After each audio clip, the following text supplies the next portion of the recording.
السلام علیکم ناظرین، میں ہوں اینکر پرسن اکثر نا اور آپ دیکھ رہے ہیں ہم تک نیوز۔ ناظرین، بریکنگ نیوز شامل کرتے ہیں ہمارے CEO رانا شکیل احمد کی رپورٹ کے مطابق جعل سازی اور فراڈ میں ملوث ملزم گرفتار۔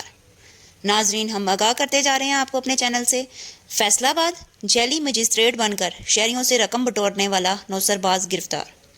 ملزم جعلی سرکاری رسیدیں تھما کر شہریوں سے جرمانے کے طور پر رقم وصول کرتا تھا۔